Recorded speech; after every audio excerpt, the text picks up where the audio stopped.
Assalamualaikum warahmatullahi wabarakatuh.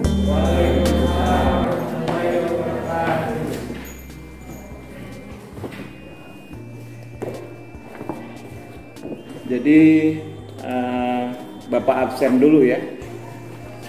Berarti namanya mulai dari mana nih?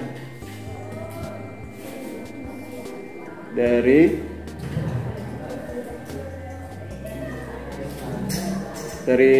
Alpira. Oh, Alpira ya, dari Alpira di atas ya. Nah, kalian yang sudah punya buku paket, silakan dibuka. Buku paketnya seperti ini. Jadi kita akan melanjutkan materi pelajaran kita yang kemarin di semester 2, di semester 1, dan hari ini di semester 2 kita akan mempelajari tentang keberagaman masyarakat, halaman 95 ya, halaman 95, bab 4.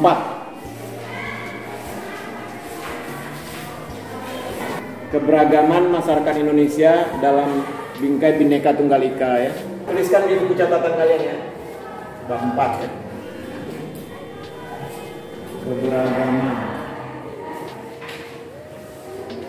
Keberagaman masyarakat Indonesia.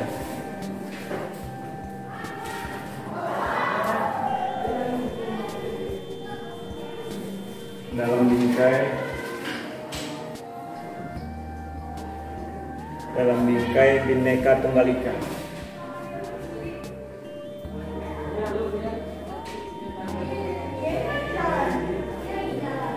Ini materinya. Dan yang akan kita pelajari pada hari ini bagian pertamanya, yaitu bagian A, makna persatuan dalam kebangsaan. Makna persatuan dalam kebangsaan.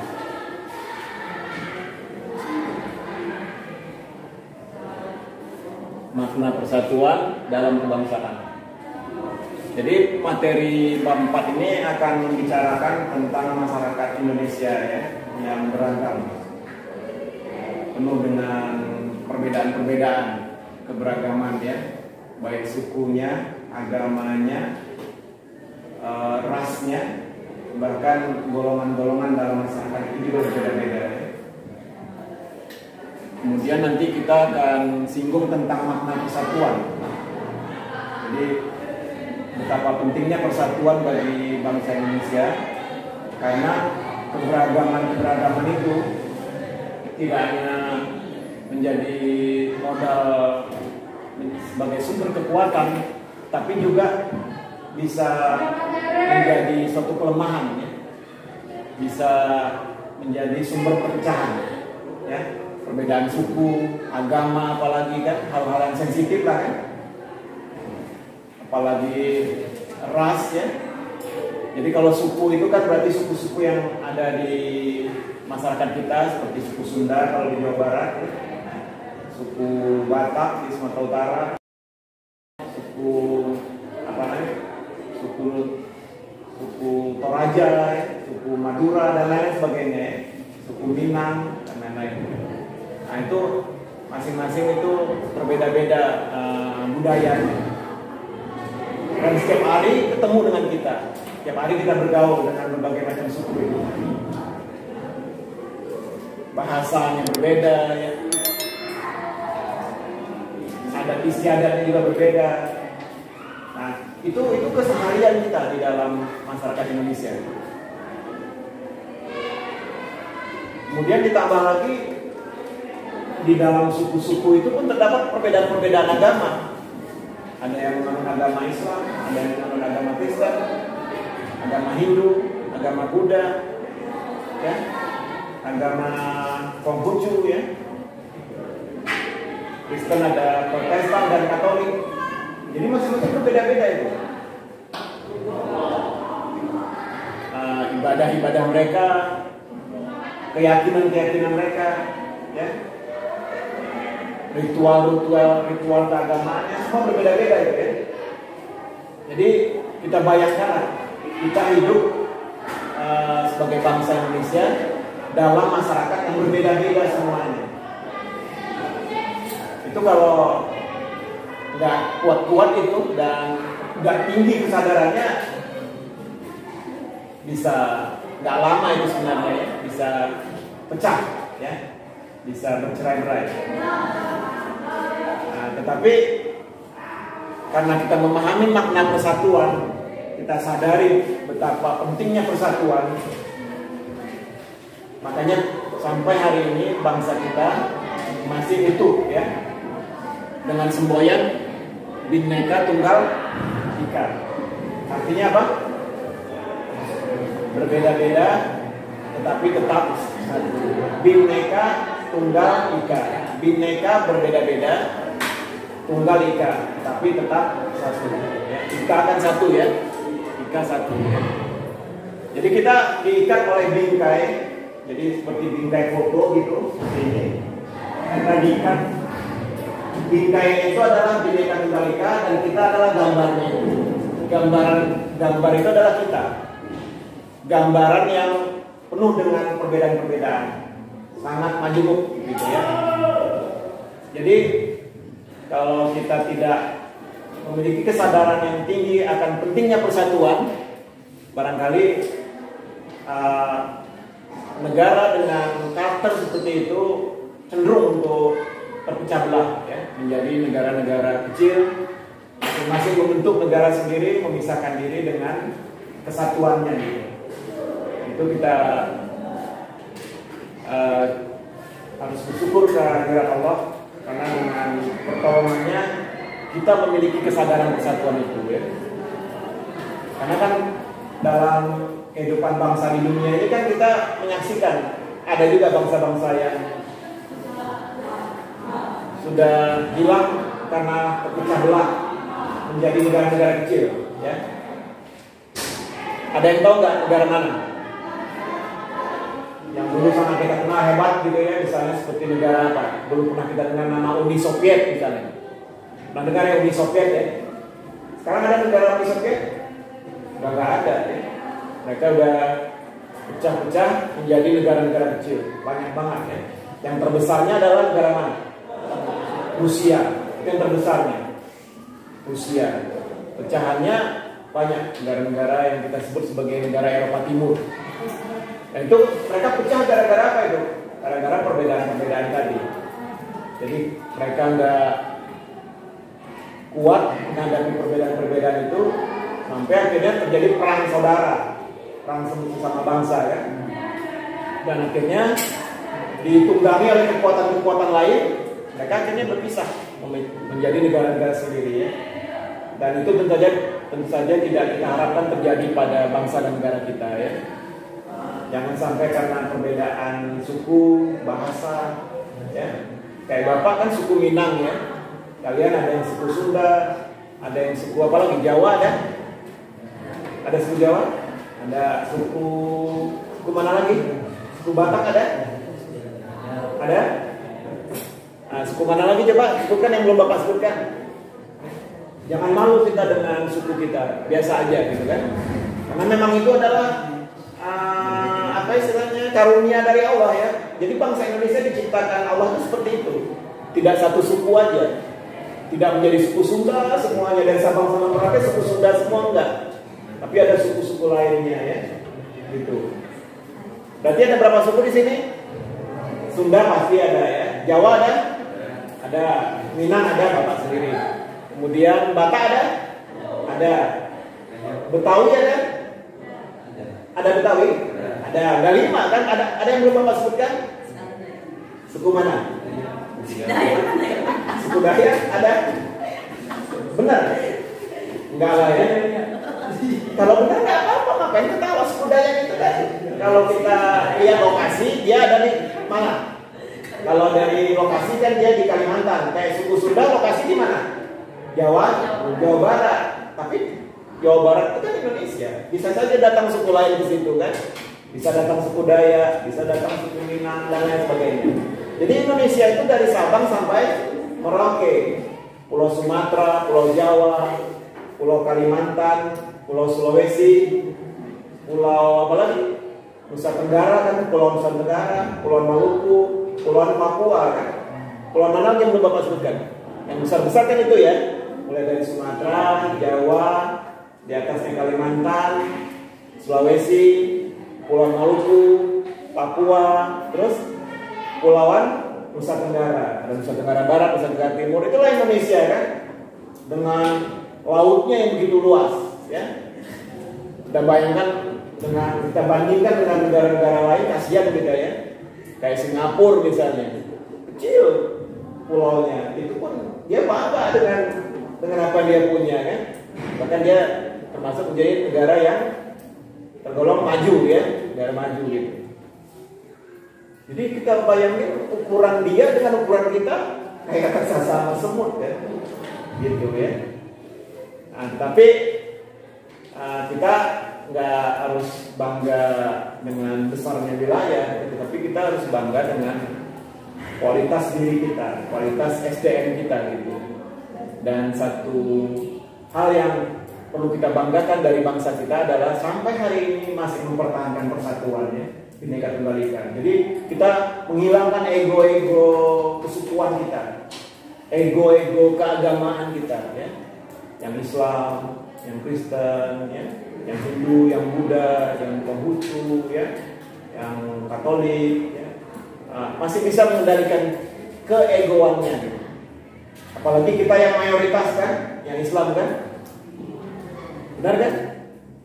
Penduduk Indonesia kan umumnya beragama Islam, mayoritas. Nah, sampai hari ini umat Islam, karena memang itu juga salah satu ajaran dari agama Islam ya, bahwa kita dapat menerima perbedaan-perbedaan. Kita tidak menganggap perbedaan itu sebagai sesuatu yang harus kita hilangkan gitu, tidak, karena kan semua kan Allah yang ciptakan kan, Allah yang membuat perbedaan-perbedaan itu. Nah, Allah yang menciptakan manusia-manusia berbeda-beda suku, bahasa, ya. Dan itu bukan tidak ada tujuannya ya. Tujuannya apa? Ada yang tahu nggak? Kenapa Tuhan menciptakan kita berbeda-beda manusia ini? Ada yang ras Eropa, ya, ras Afrika, ras Asia, ya itu ras ya. Jadi tadi kan Bapak sebut ras kan? Nah, kenapa kira-kira? Berbeda-beda pula ininya, bahasanya. Nggak semuanya bahasa Indonesia, nggak semuanya bahasa Inggris. Kira-kira untuk apa? Ada yang tahu nggak? Kebetulan saja atau ada tujuannya? Pasti ada tujuannya. Nah, salah satu tujuannya adalah agar kita saling kenal mengenal, agar kita saling kenal mengenal, ya, supaya kita mau mengenal suku lain, mau mengenal budaya lain, mau mengenal wilayah lain gitu. Jadi kita tidak berada di satu tempat saja gitu, ya. Nah, itu kurang lebih gambaran materi pelajaran kita ini ya. Jadi makna persatuan dalam kebangsaan. Jadi bangsa ini kan bangsa Indonesia. Nah, bangsa Indonesia seperti yang kita lihat kan dia majemuk. Majemuk ya. Majemuk itu berarti beraneka ragam. Beraneka ragam. Baik sukunya, suku, agama, ras, ya, dan satu lagi antar golongan. Antar golongan. Ini berbeda-beda semua nih ya. Ini yang biasa kita sebut dengan istilah apa? Sara ya, sara. Suku, agama, ras, dan antar golongan. Berbeda-beda semua kita ini. Ini adalah hal yang sangat sensitif bagi bangsa kita. Jadi oleh sebab itu kita jangan terlalu menonjolkan perbedaannya, tapi selalu kita cari persamaan-persamaannya. Tapi nggak harus dipaksa-paksakan harus sama, enggak. Perbedaan-perbedaan itu tetap kita terima apa adanya. Ya, orang suku Sunda begini ya memang begitu gitu. Kita hargai dan kita berusaha untuk saling kenal gitu. Oh, begini kulinernya seperti ini, tari-tariannya seperti ini. Orang Batak begini, oh begini. Jadi akhirnya memperkaya ya. Orang Ambon seperti ini, orang Papua seperti ini, pakaiannya, tari-tariannya. Itu sebenarnya modal ya. Modal jadi kekayaan gitu ya, kekayaan negeri kita ya. Yang kalau kita pandai mengelolanya bisa menjadi sumber menjadi sumber kekayaan lah ya. Kan sekarang ini zamannya orang pada membuat kreativitas kan. Nah, dari perbedaan suku ini aja kreativitas kita udah berapa banyak gitu kan. Nah, jadi jangan kita menjadi bangsa yang picik cara berpikirnya gitu, yang memandang perbedaan itu sebagai hal yang aneh gitu. Termasuk juga perbedaan karakter ya. Perbedaan karakter kita berusaha untuk menerima. Tapi jangan sampai kita terlampau menyakiti, jangan sampai terlampau memojokkan gitu ya. Kita berusaha untuk saling merasakan lah. Seandainya saya diposisikan seperti itu bagaimana gitu ya. Jadi kita saling merasakan. Itulah barangkali makna persatuan yang paling dalam barangkali. Kita bisa merasakan gitu. Masuk juga agama kan, agama. Ya kita yang beragama Islam, kita diajarkan seperti ini gitu kan. Kita sholat, kita puasa, kita melakukan kegiatan-kegiatan ibadah. Ya seperti itu memang agama Islam diajarkan oleh Al-Qur'annya seperti itu, oleh para nabi dan rasulnya seperti itu kan. Nah, demikian juga dengan agama-agama lainnya gitu. Kristen, Katolik, kan, Hindu, Buddha, Konghucu seperti itu. Jadi kita menyaksikannya gitu, tapi jangan dengan perasaan aneh, risih dan lain-lain jangan. Tapi merasakan gitu, oh seperti itu. Dan nggak mesti juga kita mengaruhi, menjelek-jelekan, kamu ngapain kayak gitu, harusnya gini, jangan. Itu nggak sepantasnya, karena kalau sampai seperti itu, maka nanti akan merusak persatuan kita. Karena dia juga akan seperti itu kan. Kalau kita menyalahkan, dia juga pasti akan balas dengan menyalahkan gitu. Nah, jadi sebaiknya kita ya saling dapat menerima gitu ya. Oh seperti itu gitu. Dan kita berkeyakinan seperti ini. Dan mungkin dengan melihat itu kita makin yakin dengan keyakinan kita, dan dia juga seperti itu gitu. Itu yang dimaksud dengan toleransi itu, toleransi dalam beragama kan. Tidak harus merasa ini sesat, ini wah neraka ini, kayak jangan gitu. Karena kan itu haknya Allah kan dalam menentukan orang apakah sesat atau tidak itu. Dan nanti yang membuat, kalau benar pun dia sesat misalnya, pasti nanti suatu saat kalau Allah berkehendak akan dia berikan hidayah dan akan dia tempuh jalan yang lurus kan, seperti itu kurang lebih ya. Anak-anak ya, paham maksud Bapak ya? Iya kan? Kadang-kadang kan di tengah masyarakat kita lihat kayak gitu. Nah, langsung main tunjuk-tunjuk itu. Nah itulah yang berbahaya bagi persatuan sebuah bangsa yang majemuk seperti kita ini. Nah, majemuk itu beraneka ragam ya. Itu baru Bapak ngomong agama ya, belum ngomong suku lagi segala macam ya, sangat kaya dan luar biasa. Jadi kalau kita pandai-pandai memaknai persatuan, insya Allah bangsa kita akan utuh selamanya ya, utuh selamanya, dan tidak akan pecah belah menjadi negara-negara kecil lainnya ya. Karena teknik pecah belah ini lah dulu yang digunakan oleh siapa? Teknik memecah belah, adu domba ya. Kalau bahasanya itu nih, divide et impera. Ini dulu strategi yang digunakan oleh siapa ya? Ada yang tahu nggak? Belanda, betul. Ini strategi yang digunakan oleh Belanda untuk menguasai kita selama 350 tahun ya. Teknik ini yang digunakan, yaitu pecah belah, adu domba, kemudian dikuasai. Ya, divide et impera. Dia pecah belah dulu, dia adu domba antara suku ini, agama ini, kerajaan ini dan kerajaan ini. Dulu kan kita kerajaan-kerajaan ya. Dia dekati orang-orang yang lagi dalam yang berbeda, lalu dia hasut, ngomong gini. Terus nanti dia ke sana juga ngomong gini. Dia pecah lah mereka. Perang mereka, kerajaan ini dan kerajaan ini. Kan akhirnya jadi lemah dua-dua itu. Jadi kalau kita perang bukan tambah kuat, dua-duanya jadi lemah. Lalu masuklah orang ketiga ya. Nah, dia mulai membantu salah satunya yang lemah, tentu kan. Nah, tentu dengan kompensasi. Nanti kalau saya bantu kamu menang, saya dapat apa kayak gitu. Sampai akhirnya berhasil mengalahkan lawannya, lalu malah yang ini menjadi kekuasaan dari Belanda. Seperti itu ya. Jadi divide et impera ini pecah belah lalu kuasai. Jadi jangan sampai kita di zaman modern ini mau dipecah belah. Suku ini dengan suku ini dipecah belah, agama ini dengan agama ini dipecah belah. Lalu nanti lemah lalu kita dikuasai. Hancur semua apa yang sudah kita bangun. Lalu kita menjadi lemah lagi kan, hancur lagi. Membangun ini berapa tahun kita merdeka? 76 tahun ya. Dari 1945 sekarang 2022. Berarti 76 tahun menuju ke 77 tahun ya. Dan itu kalau kita hancurkan dengan perang saudara, maka kita akan kembali ke lemah lagi ya. Sekarang aja kita sekarang aja kita setengah mati berjuang untuk bisa mempertahankan ekonomi kita, mempertahankan prestasi-prestasi bangsa kita ya, prestasi pembangunan ya, jalan-jalan, infrastruktur yang sudah dibangun oleh pemerintah, keadaan ekonomi ya, itu susah payah kita bangun, masa mau kita hancurkan dengan persoalan-persoalan keberagaman ini ya. Jadi Bapak rasa udah gak pantas di zaman ini, di zaman modern sekarang ini, kita mempersoalkan perbedaan.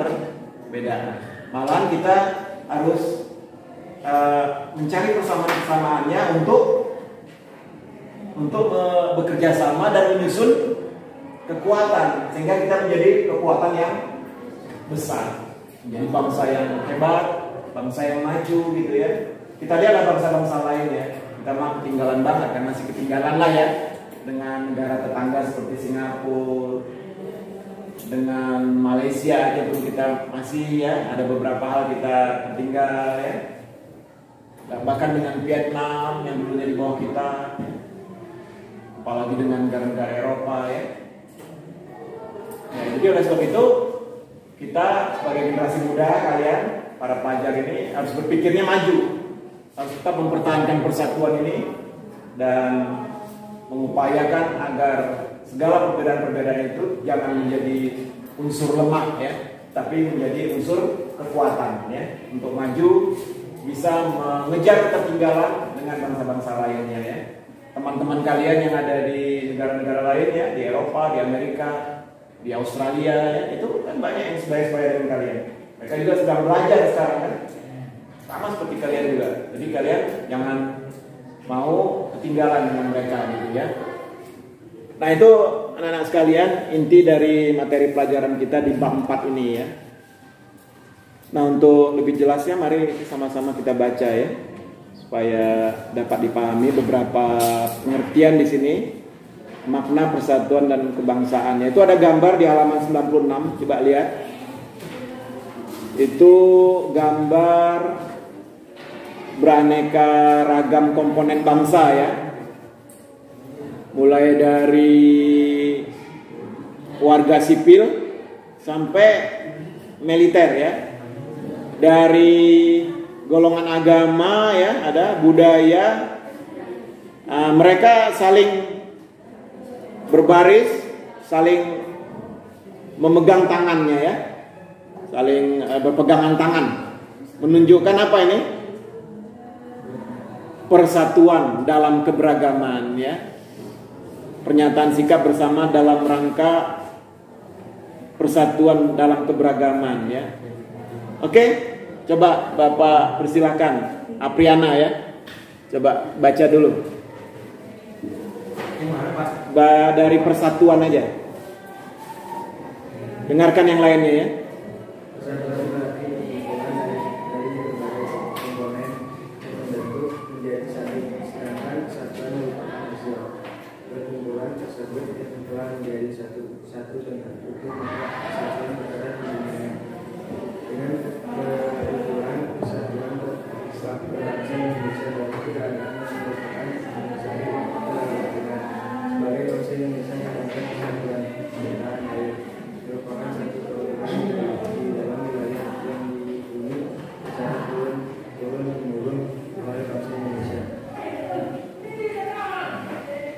Lanjut. Persatuan bangsa Indonesia telah bertumbuh dan terbentuk dalam nilai-nilai yang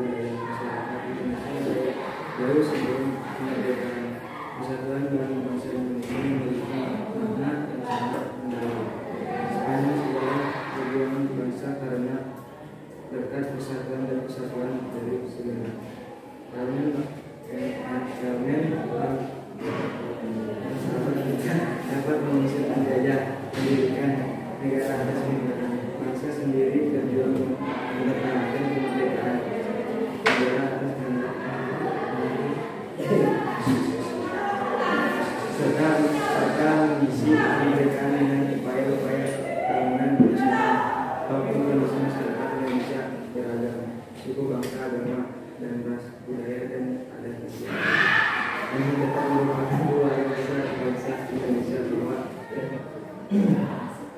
namanya semboyan Bhinneka Tunggal Ika. Oke ya, makasih banyak Apriana ya. Jadi itulah anak-anak sekalian ya, makna persatuan ya. Jadi persatuan itu berarti perkumpulan berbagai komponen, berbagai elemen-elemen, berbagai perbedaan-perbedaan ya. Mulai dari suku, agama, ras, dan berbagai golongan-golongan yang ada dalam masyarakat menjadi satu, membentuk menjadi satu. Itu persatuan ya. Jadi kalau sila ketiga bunyinya apa anak-anak? Persatuan Indonesia.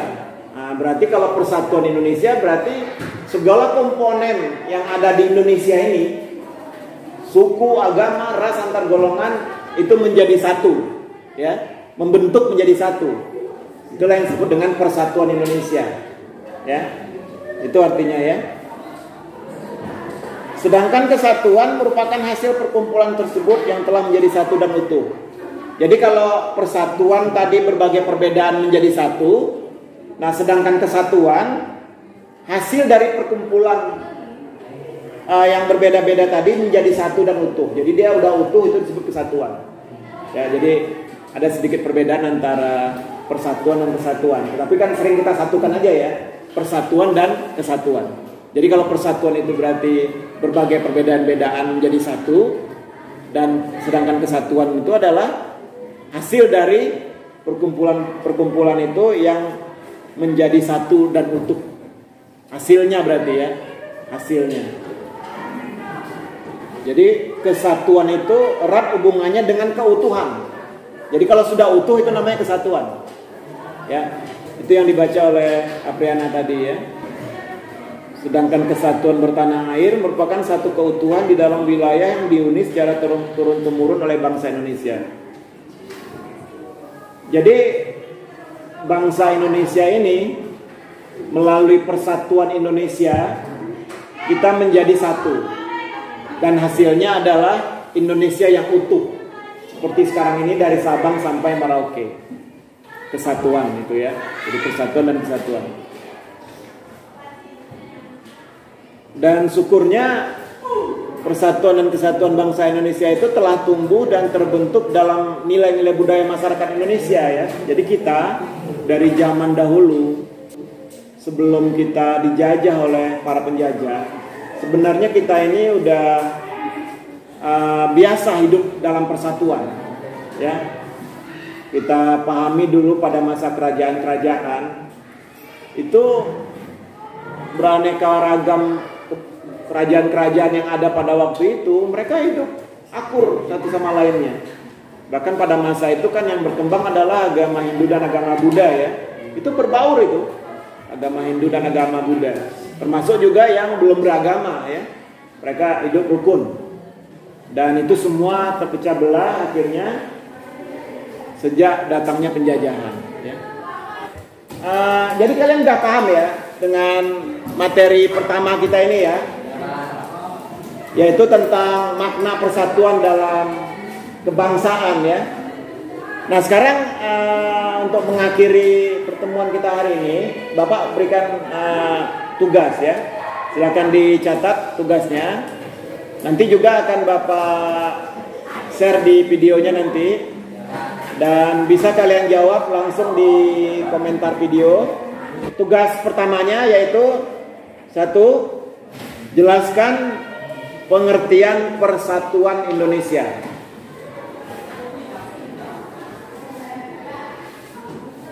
Jelaskan pengertian persatuan Indonesia. Kemudian yang nomor 2, apa yang harus dilakukan masyarakat Indonesia? Apa yang harus dilakukan masyarakat Indonesia?